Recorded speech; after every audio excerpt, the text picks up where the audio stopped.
Baseball Betty, I'm new here. He might be the new kid on the radio dial, but Aubrey Huff needs no introduction to the Bay Area.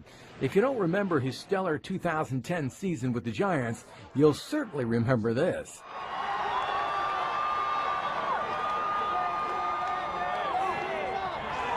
And I'd like to think that in 2010 I had a pretty good offensive year, you know, but all anybody can talk about is this damn red rally-thon. 95.7 is hoping that that sort of recognition will help their morning show, which also has veterans Rick Bucher and Chris Townsend. But a former Giant on a radio station that broadcasts A's games? Program Director Jason Barrett relishes hearing that complaint.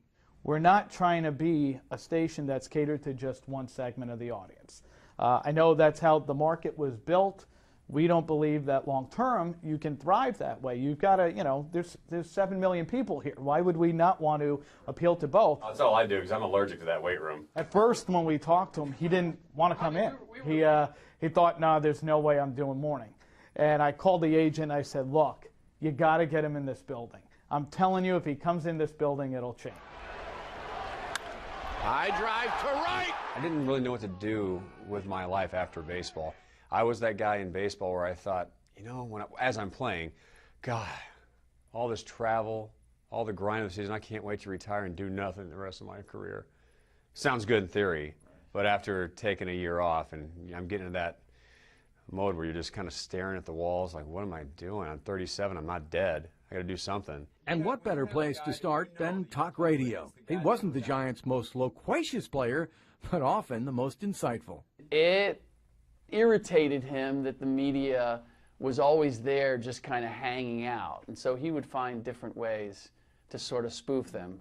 Sitting naked in his locker, reading the newspaper, cross-legged, things like that. And basically that's what he's doing on the radio, is in verbal form, he's sitting cross-legged, reading the newspaper.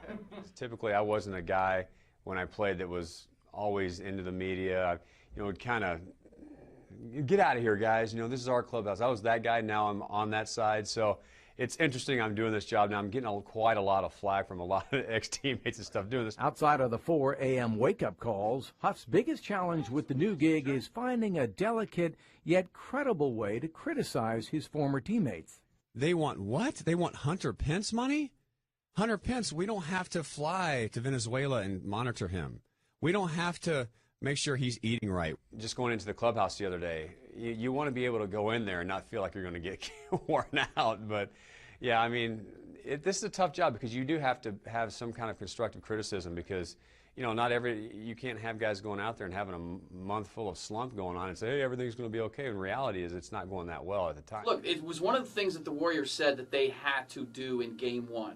On this day, the dominant topic inside the Game San Francisco studios are the Warriors. Non-baseball topics at times can take Huff out of his comfort zone. I was never really a guy who watched much NBA basketball, but now I'm finding myself watching it, getting to know some of the players. That's going to take some time. So it's something I've had to study up on, but I'm getting there. So I think the last time I took in an NBA game was when Jordan was with the Bulls. Is there any way that you could anybody could be a successful pitcher in Colorado? It seems like a perfect fit for a guy who once called Baltimore a horse bleep city on Baltimore airwaves. A guy who once created talk show fodder is happy to join the, quote, dark side. On the way home after games, I would listen to some sports talk shows on the way back from home, just to kind of hear what fans are thinking, you know, what have you. It became a point where, what am I doing? I got about halfway through the season listening to this, and most of it was nonsense. Most of the callers would call, it would be nonsense. I'm like, what am I doing listening to this? So I'd find myself, after that, I kind of just switched it back to country and cruise on home and kind of calm down a little bit. But now I'm ready for a new chapter in my career, and this is the start of it.